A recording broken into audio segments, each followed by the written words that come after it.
বন্ধুরা, WBSETCL electricity bill পেমেন্টে বিরাট পরিবর্তন এসেছে।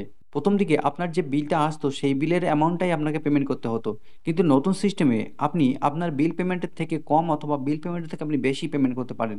বিল পেমেন্টের ক্ষেত্রে এখানে আমরা প্রথমে পোস্টপেড এনার্জি বিল এখানে ক্লিক করলাম, করার পরে কনজিউমার নাম্বারটা দিয়ে সাবমিট বাটনে আমরা ক্লিক করলাম। সাবমিটে ক্লিক করার পরে এখানে একটি ক্যাপচা কোড আসবে, সেই ক্যাপচাটাকে এখানে টাইপ করে ভেরিফাইতে ক্লিক করতে হবে। ভেরিফাইতে ক্লিক করার পরে এখানে কনজিউমারের ডিটেলস চলে আসবে, তারপর প্রসিড বাটনে ক্লিক করতে হবে। প্রসিড বাটনে ক্লিক করার পরে নিচে দেখুন একটি কলম এসেছে যেখানে এন্টার অ্যামাউন্ট। এখানে আপনি 50 থেকে 1 লাখ পর্যন্ত যে কোনো অ্যামাউন্ট আপনি লিখতে পারবেন। এখানে আপনার যে বিলটা এসেছে সেই বিলের অ্যামাউন্ট কিন্তু এখানে শো করছে না, অর্থাৎ আপনি এখানে চাইলে বেশি অথবা কম পেমেন্ট করতে পারেন। আপনার যদি 1000 টাকা বিল এসে থাকে তো আপনি চাইলে সেখানে 800 টাকা বিল পেমেন্ট করতে পারেন, অথবা চাইলে সেখানে 1200 টাকা বিল পেমেন্ট করতে পারেন। অর্থাৎ আপনার যে বিল অ্যামাউন্ট এসেছে সেই বিল অ্যামাউন্টটা এখানে শো করবে না, আপনি আপনার ইচ্ছা মতো বিল পেমেন্ট করতে পারেন। এই অপশনটি নতুন দেওয়ার ফলে বিল পেমেন্ট করার ক্ষেত্রে প্রত্যেকটা কনজিউমারের সুবিধা হবে বলে মনে করছি। তো আপনারা কি মনে করছেন অবশ্যই কমেন্ট বক্সে জানাবেন।